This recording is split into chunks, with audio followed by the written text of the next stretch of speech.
नमस्कार, उत्तराखंड समाचार में आपका स्वागत है। मैं हूं आपके साथ ज्योति निषाद। शुरू करते हैं खबरों का। मुख्यमंत्री पुष्कर सिंह धामी ने इंदौर में प्रवासी उत्तराखंडी समाज द्वारा आयोजित जनसभा में प्रतिभाग लिया।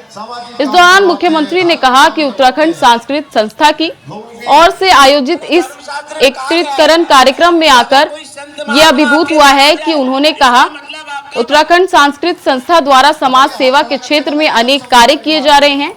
ये सराहनीय प्रयास है, चाहे बालिकाओं के विवाहों के लिए किए जा रहे प्रयास हो या फिर वरिष्ठ नागरिकों का सम्मान हो, मेरिट लाने वाले मेधावी छात्र छात्राओं को सम्मानित कराना हो, सभी क्षेत्रों में उत्तराखंड सांस्कृतिक संस्था द्वारा कार्य किए जा रहे हैं। कहा गया है कि अगर कोई संत महात्मा आपके घर आ जाए, इसका मतलब आपका भाग्य। बताइए, हाथ खड़ा करके बताइए, हम सब लोग।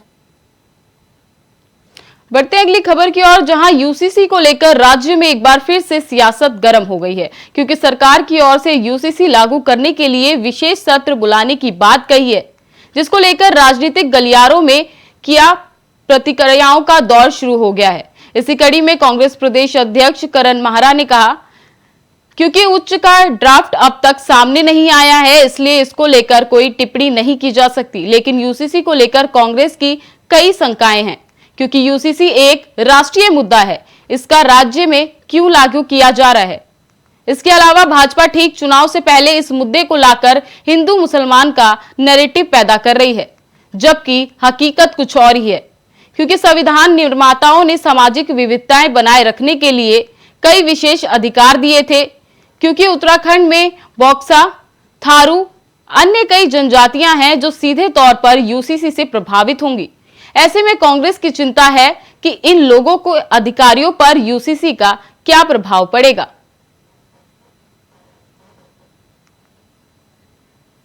केंद्र सरकार का है और मुझे लगता है कि बीजेपी हर चीज के लिए पहले एक टेस्ट करती है और ये उत्तराखंड में टेस्ट किया जा रहा है कि पब्लिक इसको किस तरीके से लेती है, तब केंद्र सरकार जो इसमें अपना अगला एक्शन लेगी। केंद्र सरकार के विषय को स्टेट में लागू करने की जल्दीबाजी जो धामी जी दिखा रहे हैं, वो हो सकता है इनके दिल्ली के आकाओं का कोई निर्देश हो। उत्तरकाशी हादसे को लेकर सरकार लगातार राहत और बचाव का फीडबैक ले रही है और प्रशासन की तरफ से मुख्य सचिव राधा रतूड़ी और गढ़वाल कमिश्नर विनय शंकर पांडे को पूरा ऑपरेशन से लीड करने की जिम्मेदारी दी गई है।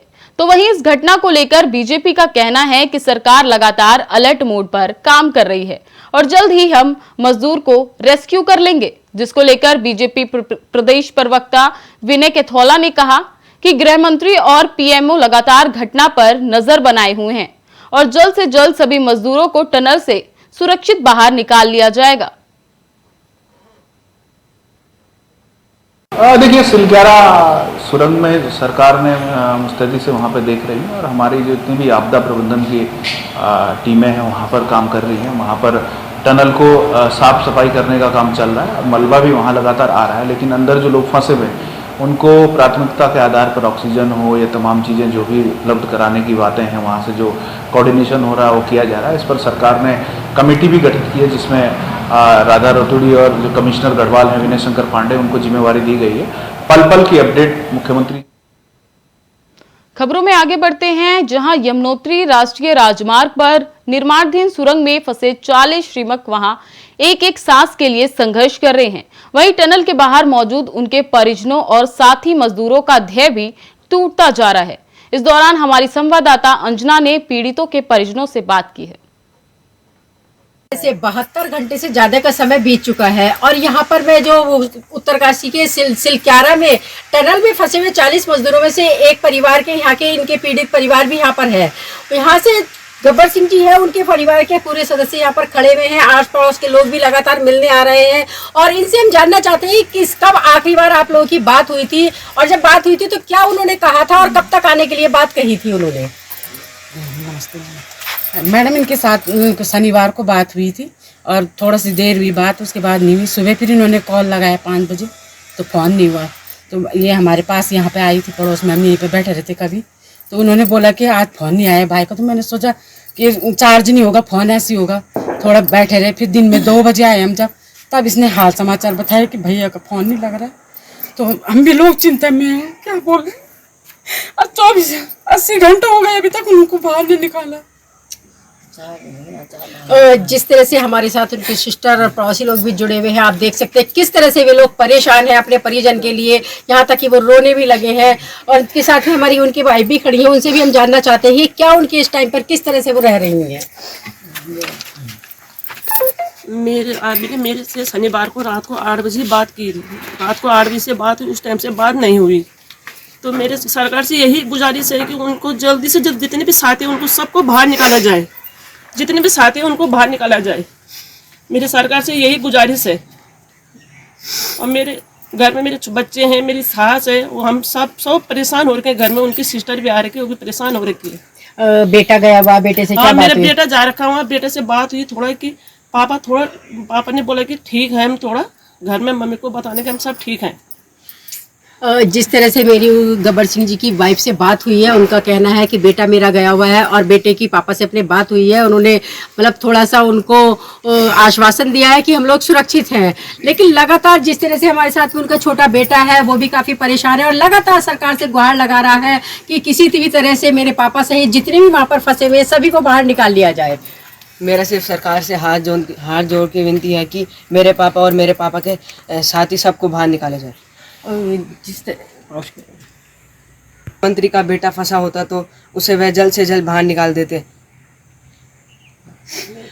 जिस तरह से हमारी अभी उनके बेटे से भी बात हुई है, यहाँ पर उनकी सिस्टर भी खड़ी है। यहाँ तक कि आज भैया दूज का त्योहार है और ऐसे में एक बहन का भाई उससे बहुत दूर है और वो भी ऐसी मुसीबत में जहाँ से बातचीत भी वो नहीं सुन पा रही है, उनकी आवाज़ नहीं सुन पा रही है। एक बहन से हम उनकी भाई की पीड़ा की जो बात उनके मन में हो रही है उनसे बातचीत करते हैं। आप बहुत परेशान है, उनके साथ हमारी बातचीत कितने हो रही, अवश्य उनको बाहर निकाला जाए। हम बहुत परेशान हैं यहाँ घर में। मैंने यहाँ पर लगभग सभी उनके परिजनों से, आसपास पड़ोस के जो लोग हैं उनसे भी बात की है। उनका सभी का यही कहना है कि जल्द से जल्द हमारे परिजन और जितने भी वहाँ पर टनल में फंसे हुए लोग सभी बाहर निकल के आ जाएं। यही हम सब सरकार से भी प्रार्थना कर रहे हैं कि जल्दी से जल्द, जितनी जल्दी हो सकती है, सरकार पूरी तरह से उनको सुरक्षा और उनकी जो निकालने का बाहर है उनको प्रक्रिया जारी रखे।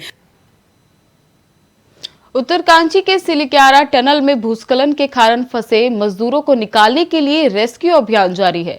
घटना में युद्ध स्तर पर काम किया जा रहा है, जहां पाइप पुशिंग कर एस्केप टनल बनाने के लिए टनल में आगर ड्रिलिंग मशीन का काम आधी रात को रोक दिया गया। वहीं मशीन खराब होने की सूचना दी गई। एयरफोर्स का मालवाहन से आधुनिक मशीन मंगवाई गई, जो रेस्क्यू कर फंसे मजदूरों को बाहर निकालेगी।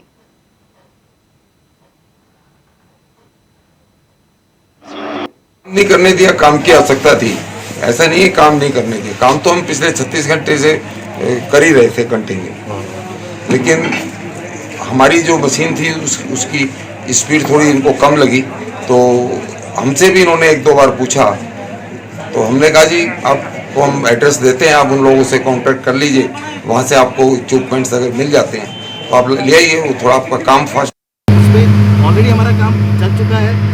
800 mm की हम जो डायल का जो हमारा MS पाइप होता है उससे हम उसमें अंदर जाने की कोशिश कर रहे हैं, लेकिन कुछ रुकावटें आ रही हैं, तो इसलिए हमने लेटेस्ट मशीन मंगाई है।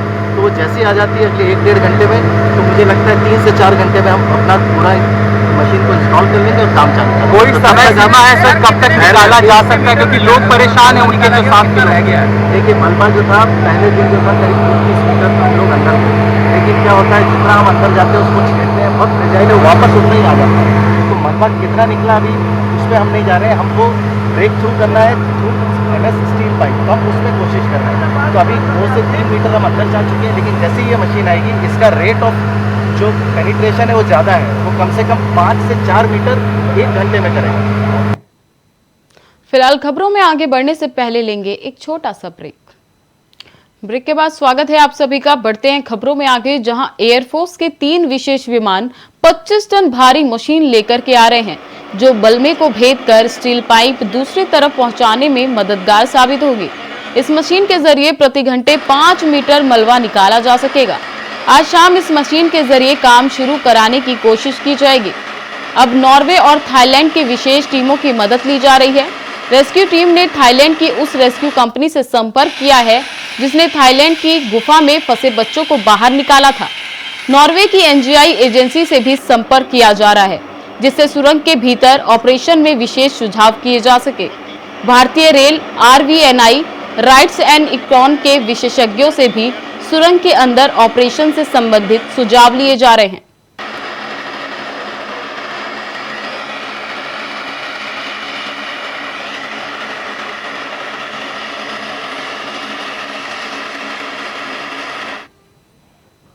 अगली खबर देहरादून से है, जहां कांग्रेस अध्यक्ष करण माहरा ने उत्तरकाशी टनल हादसे को लेकर सरकार पर सवाल खड़े किए हैं। वहीं उनके अनुसार सरकार ने रैनी हादसे के बाद सबक नहीं लिया और कहा कि वे बड़ी संख्या में जाने गई थी, लेकिन क्या ऐसे हादसे को नजरअंदाज किया गया। साथ ही कहा कि जब सुरंग खोदी गई तो रेस्क्यू पाइप साथ साथ डाले गए। विदेश में तो ऐसे ही सुरंगें का निर्माण होता है और कहा कि उत्तराखंड में हादसे होते रहते हैं, लेकिन हम उनसे सबक नहीं सीखते।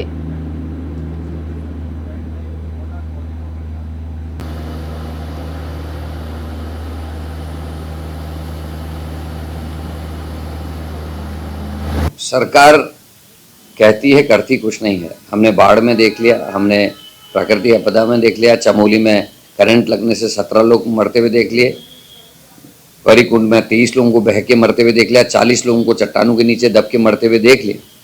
सरकार ने रेहड़ी की घटना के बाद कोई सबक नहीं लिया। 7 फरवरी 2021 को रेहड़ी की घटना घटी थी, कई लोग टनल में मरे थे। उसके बाद अगर टेक्निक पर ध्यान देते, कंट्रोल ब्लास्टिंग की बात आप, और मेरी चर्चा भी हो रही थी कि कंट्रोल ब्लास्टिंग नहीं है, अनकंट्रोल ब्लास्टिंग है, जबकि नियम है कि कंट्रोल ब्लास्टिंग भी 17 मीटर से ज्यादा दूर तक कंपन नहीं जाना चाहिए। लेकिन इन किसी भी चीज का, और मैंने जब प्रशासनिक अधिकारियों से व्यक्तिगत तौर पर बात की तो उन्होंने कहा साहब इतने बड़े रसूखदार लोग हैं, फिर हमारे को ट्रांसफर की धमकी, हमको परेशान किया जाता है, तो ये दिक्कत है। तो विशेष अधिकार मिलने चाहिए एसडीएम और डीएम को। देहरादून में दिन दहाड़े हुई लूट के मामले में जहां कांग्रेस कानून व्यवस्था पर सवाल खड़े कर रही है, तो वहीं बीजेपी बचाव कर रही है। बता दें कि बीजेपी प्रदेश अध्यक्ष महेंद्र भट्ट ने साफ कहा कि इस तरह की घटनाएं दुखद हैं, लेकिन हम हर साल लुटेरों को पकड़ लेंगे और उनके अनुसार सीएम के सख्त आदेश के बाद पुलिस हर संभव कदम उठा रही है। नहीं, इस प्रकार की घटनाएं चिंतित करती है और माननीय मुख्यमंत्री जी का मैं शुक्रगुजार हूं कि उन्होंने तत्काल इस संबंध बैठक बुलाकर और यथाशीघ्र जो लुटेरे हैं जिन्होंने ये वारदात की है उनको पकड़ा जाए। इसके लिए हर प्रकार की जो एजेंसियां उनको इस काम में लगा दिया गया और मेरा हृदय बोल रहा है बहुत जल्दी वो सलाखों के पीछे होंगे। अगली खबर उत्तरकाशी से है, जहां उच्च क्षमता की आंगर मशीन के हिस्से की पहली खेप सिलक्यारा सुरंग पर पहुंच चुकी है। प्रशासन और पुलिस ने ग्रीन कॉरिडोर बनाकर चिल्लिया सौड़ हवाई पट्टी से टनल तक मशीन के हिस्से को पहुंचाने शुरू कर दिए हैं। दिल्ली से हल्क्यूएस विमानों से एयरलिफ्ट कर मशीनों को हवाई पट्टी में 3 खेपों में पहुंचाया गया। वहीं दूसरी खेप हवाई पट्टी पर उतारी जा रही है।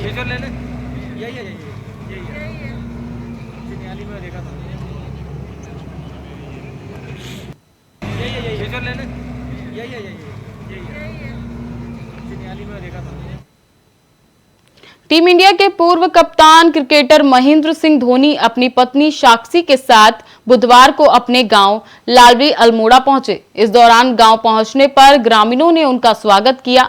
साथ ही महेंद्र सिंह धोनी और उनकी पत्नी ने गांव के मंदिर में इष्ट देव की पूजा अर्चना की। बता दें कि आज दोपहर करीब 11 बजे महेंद्र सिंह धोनी अपने गांव पहुंचे। साथ ही उनके गांव पहुंचने पर ग्रामीणों ने खुशी की लहर देखने को मिली। ग्रामीणों ने गांव की सड़क पर धोनी और उनकी पत्नी का स्वागत किया, जिसके बाद धोनी ग्रामीणों के साथ अपने पैतृक आवास पहुंचे।